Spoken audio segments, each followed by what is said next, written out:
সবাইকে, আমরা এখন আছি হালি শহরে, হালি শহরের অ্যামাজন ফরেস্টে। আমার সাথে আছে বিশ্ববিদ্যা। একটা খুব বাচ্চাকে ক্লান্ত। একটা বাচ্চাকে খুঁজতে বেরিয়েছি।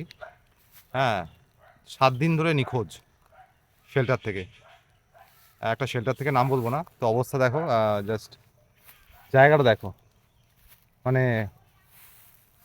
আমরা অন্ধকারে হাতড়াচ্ছি লিটারালি এই মানুষটা। মানে কোথায় যাব, কি করব, মানে কি ধরবো এখন, মাছ ধরবো না সেটাই। কুকুর ধরবো বুঝতে পারছি না। মানে কুকুর আমাদের দেখে তো তীর মারে ঢুকছে, জলকাদার মধ্যে ছুটছে, অথচ আমরা এই ডান্ডা ঘাড়ে নিয়ে ঘুরছি। এই অবস্থা আমাদের। জানি না কতক্ষণ আমাদের এরকম ছুটতে হবে। আপাতত অলরেডি 1 ঘন্টা হয়ে গেছে। 1 ঘন্টা হয়ে গেল ঘুরছি, তো এই আমার উদ্দেশ্যে রওনা দিয়েছি। আগে কি হবে বলতে পারছি না। তো এখন রাখি। Till then, tata, take care.